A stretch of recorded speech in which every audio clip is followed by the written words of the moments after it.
Welcome to UND Sports Extra. I'm your host, Dan Hammer. On tonight's show, the UND men's and women's basketball teams are nearing the first half of the season, the end of the first half of the season. They're wrapping up non-conference play and setting their sights on Big Sky play.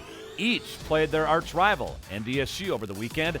Head coaches Brian Jones and Travis Brewster on the docket tonight. Also tonight, feature stories from Adam McDermott of the UND men's basketball team and Leah Szabla of the UND women's basketball team. And we'll recap an outstanding weekend from the UND women's hockey team. It was UND-NDSU weekend in college basketball this past weekend. Also, alumni reunion weekend for the North Dakota basketball teams. And head coach Brian Jones is our leadoff man tonight. Coach, 69-67 loss to NDSU.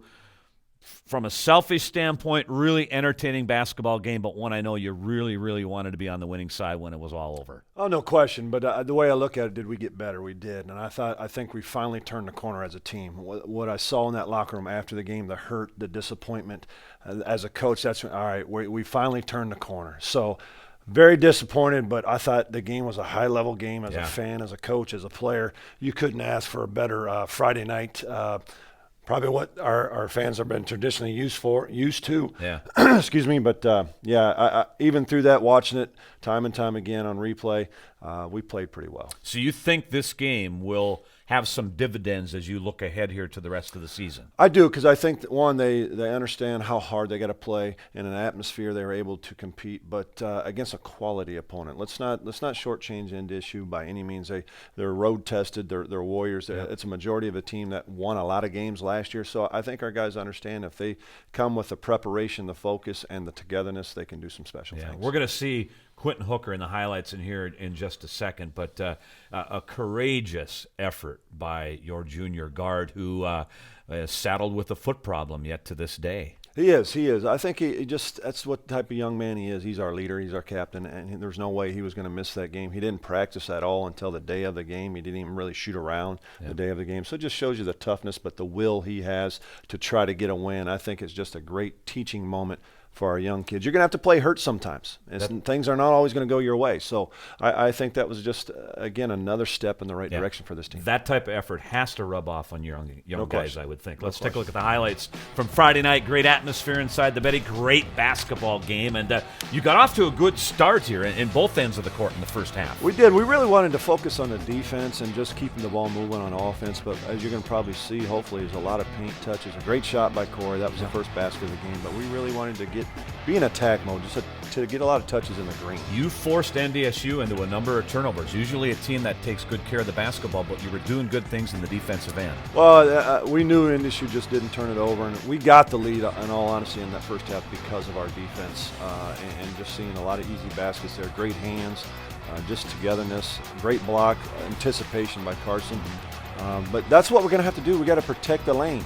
Yeah, he is fired up. He's fired up. He right wears there, it on his sleeve. Let's put it that way. He is. Quentin Hooker dominated stages of the first half, including scoring 8 to end the first half. Again, just a phenomenal effort by Hooker. It was just great, and he did it all within himself. He didn't try to do things he couldn't do. I mean, that's a tough shot, but he's capable of making those. But again, he put the team on his back at times during that game. So, and that's what he needs to do. Honestly, he's our leader. Without a doubt, this was just a great play. Watch this year to finish off after he makes the steal. That's a great move right there. Just again, it's on one foot. It's not as fast as it usually is, but he still finds a way. Well, thanks in large part to Quentin Hooker. You're up 35-25 at the half. You build the lead here in the opening 3 minutes of the second half. Yeah, we go out on a 5-0 run, and about the 15-minute mark, I think we're up 14-15. Yep. But again, the game of basketball, or any game, is about ebbs and flows and who has a run. And I think that puts us up 15 because he makes a foul shot there. So you know what didn't happen in that last 15, we weren't, as you're seeing ball movement, we weren't guarding the way we were that first 25, and that's what our guys got to understand. It wasn't there were spots in there, and NDSU really capitalized every time we weren't doing what we were supposed to do. Kai Cabellos gave NDSU a lift. Then the frantic finishes here. Crandall trying to finish off a three-point play, but Corey Baldwin is there, and you still have life here. Again, give our guys credit. Finding a way, that it makes the foul shots. If he makes it, it ties the game. Right. But our guys just have a chance to, when you think the game is probably in NDSU's favor, we have a chance to claw back in and give ourselves a chance to win in the end. Yeah, you had a couple chances here in the very final seconds. Well, that's what we wanted right there. 3 seconds left. Our best and then player, at the buzzer a beater. shot at the rim. We couldn't ask for anything more. But again, there was pockets in there where we didn't do our job defensively. When we did, you saw what happened. When we didn't, they capitalized. So that's, again, a teaching tool for us. 69-67 the final. Quentin Hooker with 26 points in that great effort. And you set your sights now on Valley City State and Kansas State to wrap up the first half of the season. We'll be back with more on that, Coach, and a look at Adam McDermott here on UND Sports Extra.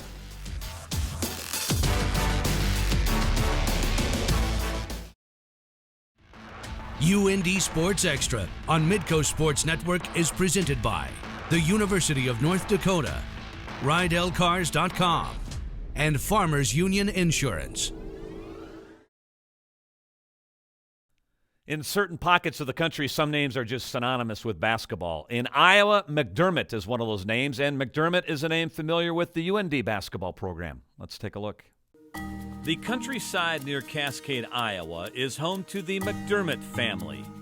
In the Hawkeye State, McDermott is synonymous with basketball.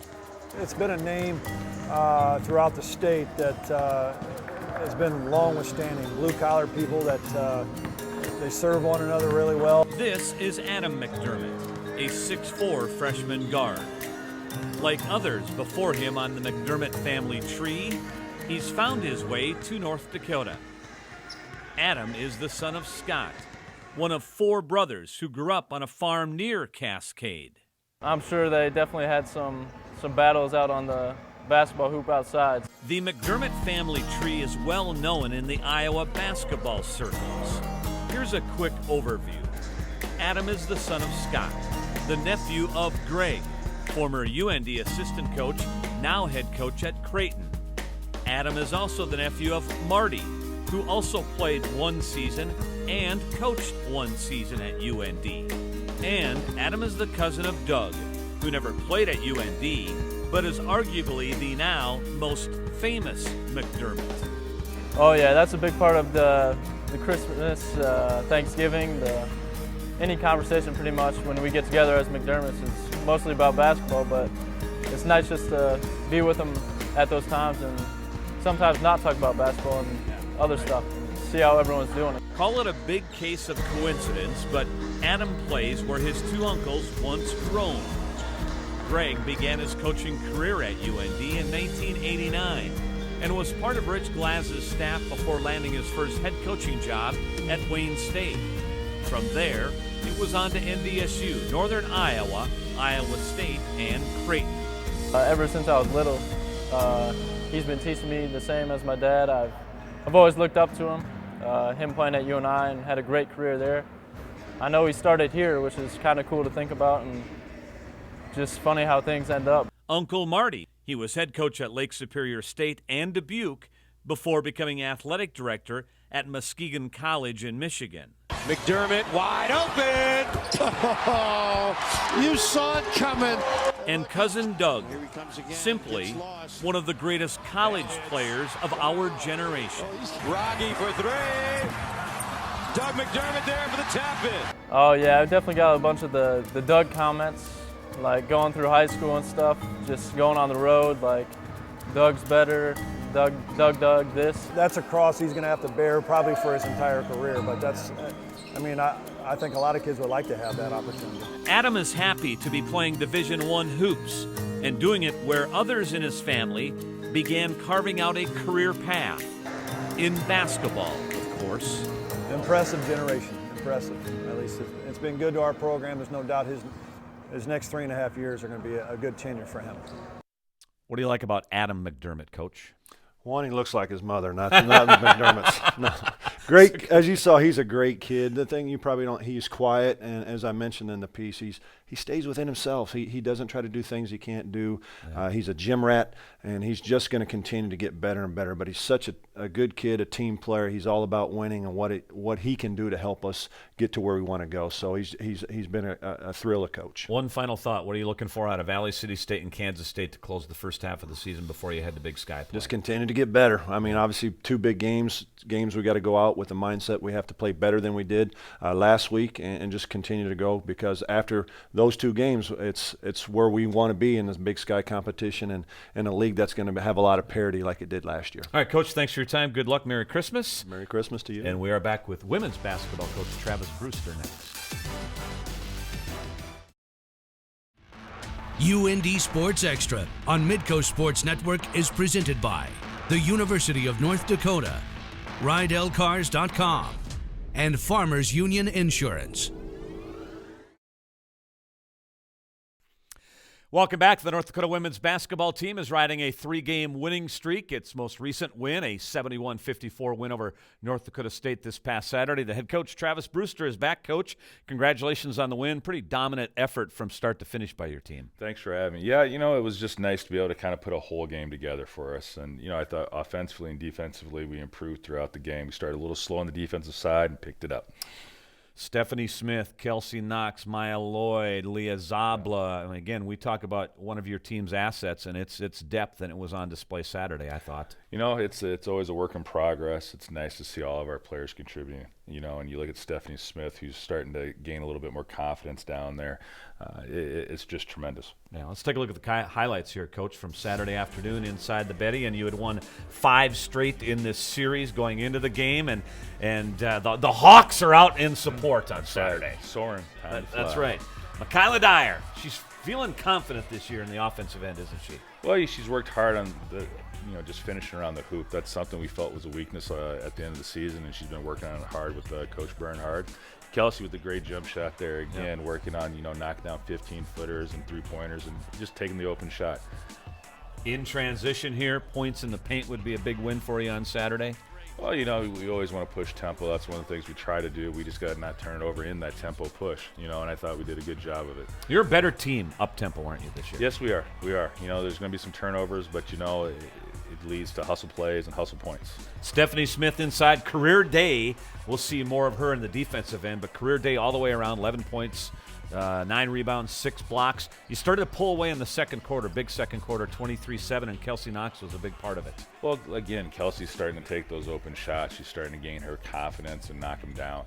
And I think the other thing about us, you can see we're getting good inside-out action right there. You see 2 passes by Maya Lloyd for points. That's a big deal when they're double teaming our best player. You shot 51% in the second half, led by 14 at the break, and really were never threatened in the second half. You guarded that lead really well. Well, I thought we did a good job of attacking them offensively and being really methodical in what we were trying to accomplish. I thought we took what the defense gave us, but at the same time, we were creative at the right times. 8 blocks in the game for your basketball team. The paint, whether it was the defensive end or the offensive end, was a winning area for you. Well, we're trying to hang our hat on that a little bit. We have some good players down there, Stephanie Smith and Samantha Roscoe and Lexi Claybo clogging the paint. So we want to try to do that. Good finish by Leah Szabla there. Okay. It's great to have her kind of just flowing again. She scored 9 of her 13 points in the second half. She had 4 steals. Here she knocks down the 3. Maya Lloyd getting healthier as the season goes on, and another double-double. 18 points, 14 rebounds. What's that, 29 career double-doubles now for Maya Lloyd? No big deal for her, right? She's been working hard, again, playing with an injury, so it's just nice to see her getting healthier slowly but surely. Again, another great move by Leah there, attacking the hoop. You can see she's starting to feel better. That jump shot, as long as her feet are square, it's going to go in, and you can see she can tack off the bounce now. 71-54, the final. Look at the balance that you put on the board here, led by Lloyd with 18, Szabla 13, Dyer 12, Knox with a dozen as well. After you've had a chance to look back at this game, what were you most happy about on your team's effort? Well, the biggest thing for me was how we handled some pressure and how we handled the ball in tight situations. We didn't get rattled late in the shot clock. I thought we did a very good job of moving the ball to the open person. And that's part of playing basketball. With the defensive end, we're starting to really stay solid. Well, Leah Szabla is getting healthier by the week. She's making her way back from a surgery earlier this year. Here's Marty Mueller on the comeback trail of North Dakota's keep guard. On fire, Spartan Szabla. Switched every screen and kept all the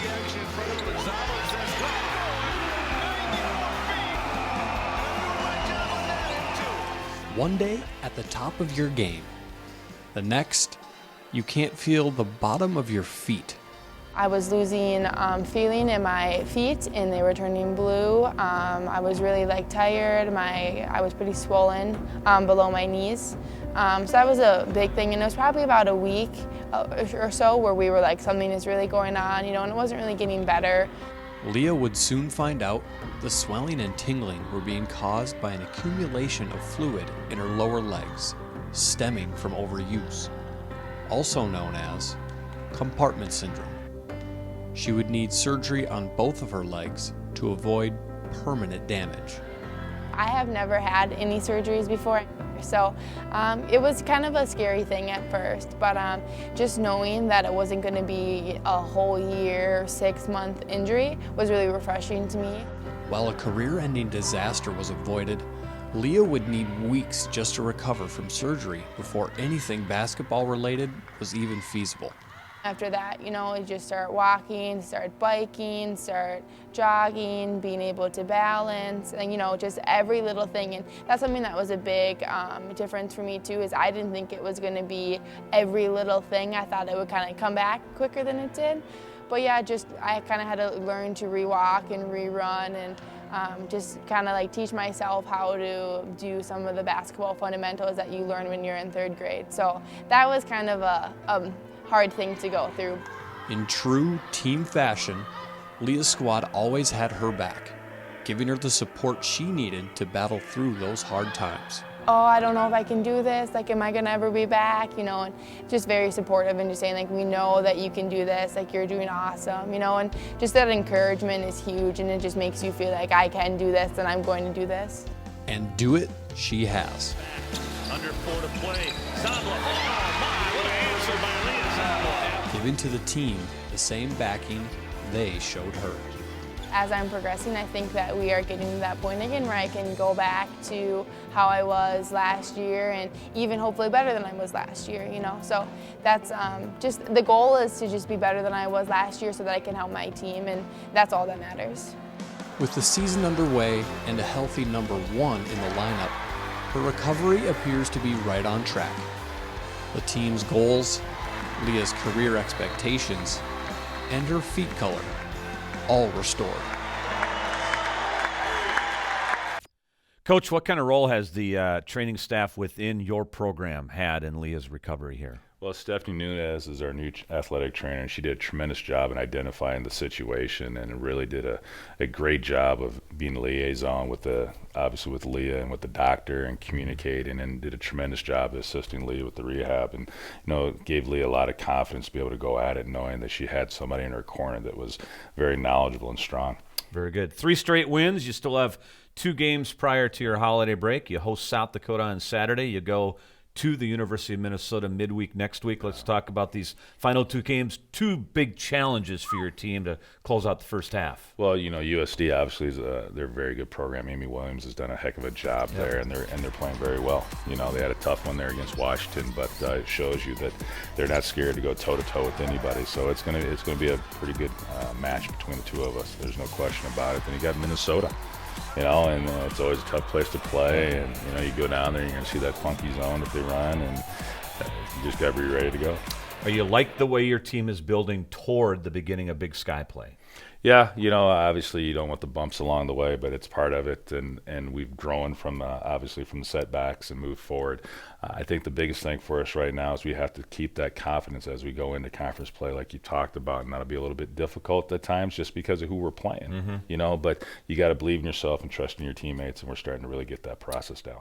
South Dakota at UND, Saturday afternoon at the Betty. 2 good basketball teams here. It's going to be an entertaining game, so fans should get out and get one last chance to see your team at home prior to the start of Big Sky Conference play. Coach, thanks for your time. Merry Christmas as well. Merry Christmas, everybody. Thank you. We're back with more right after this. UND Sports Extra on Midco Sports Network is presented by the University of North Dakota, RideLCars.com, and Farmers Union Insurance. It was the best weekend of the season for the UND women's hockey team. North Dakota hosted top-ranked Wisconsin and held the Badgers scoreless over the 2-game series In the series opener, the Fighting Hawks win a loose puck. Layla Marvin takes a couple of whacks at it and finally scores to give North Dakota a 1-0 lead, Marvin's 5th of the season. Just 4 minutes later, UND adds to its lead. Rebecca Kolstad with a fine pass to the freshman Vilma Tonskanen. She gets her own rebound to give North Dakota a 2-0 lead. UND big-time momentum now after the visiting top-ranked Badgers. Second period, Shelby Amsley-Benzie takes over the game. 15 saves in the period, 26 saves on the shutout for Shelby Amsley-Benzie.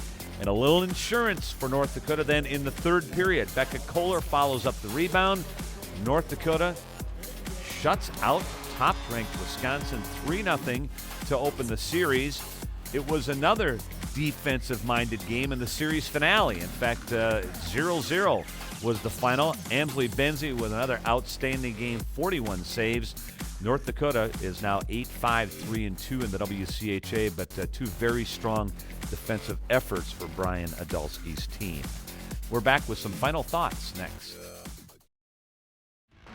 UND Sports Extra on Midco Sports Network is presented by the University of North Dakota, RideLCars.com, and Farmers Union Insurance.